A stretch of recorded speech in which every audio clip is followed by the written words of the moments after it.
کیونکہ دنیا میں بغیر مذہبی تعلق کے کوئی بھی نہیں ہے، ایسا ممکن نہیں ہے کہ انسان ہے اور اس کا مذہب سے کوئی تعلق نہیں ہے۔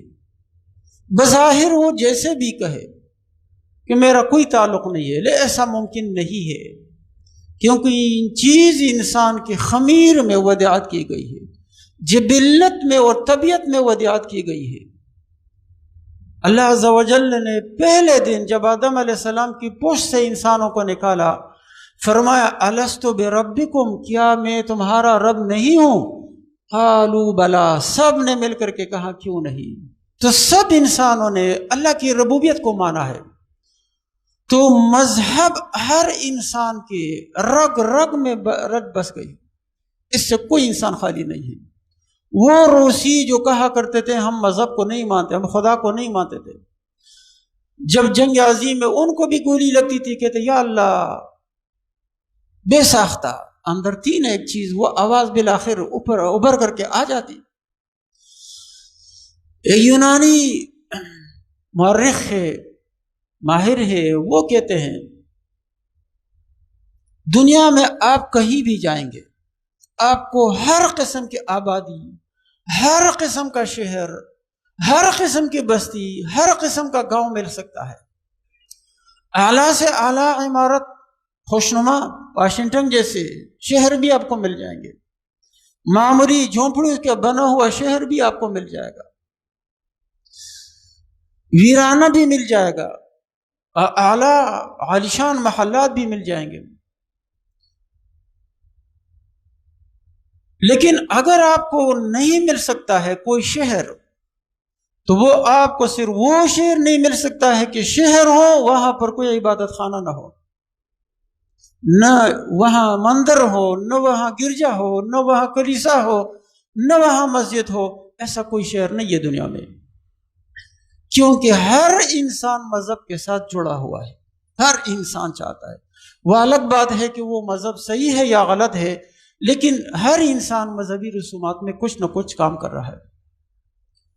تو اس لیے ہر انسان اپنی جو خطوط متعین کرتا ہے، اجتماعی طور پہ یا انفرادی طور پہ۔ لیکن میں نے جیسے عرض کیا کہ ان میں غلط بہت ہیں اور صحیح کم ہے۔ نبی کا کام کیا ہوتا ہے؟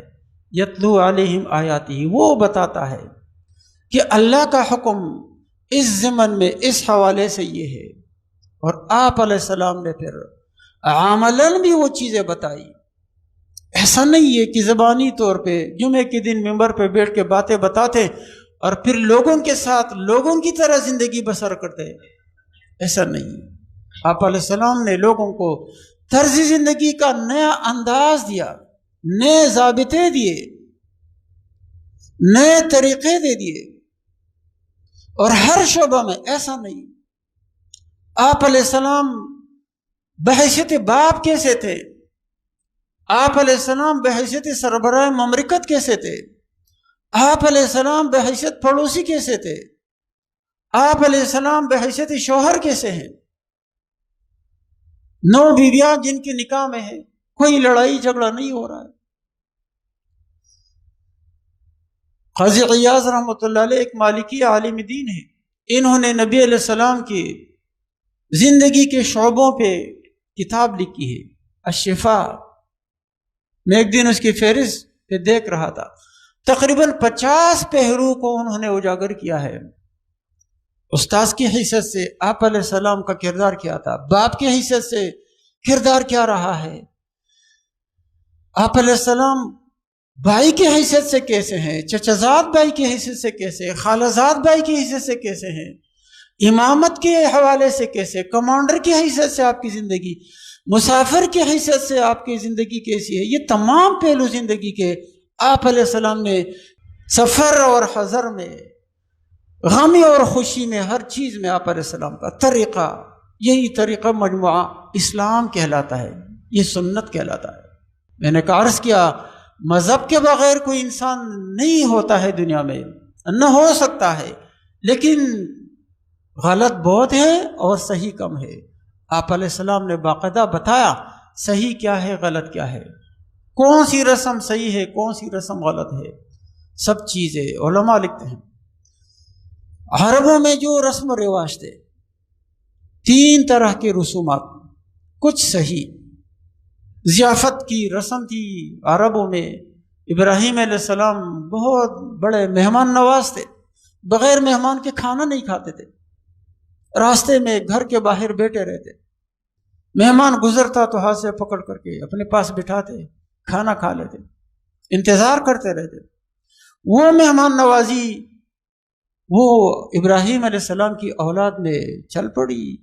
عربوں میں یہ رسم تھی، آپ علیہ السلام نے اس کو جوں کہ تو چھوڑ دیا، ختم نہیں کیا۔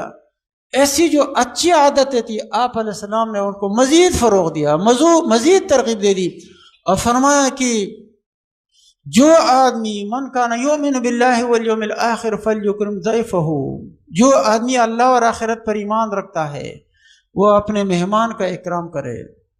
لیکن کچھ رسومات غلط تھی، تو ان جو مکمل غلط تھی، 100% غلط تھی، ان کا آپ علیہ السلام نے صفایا کر دیا۔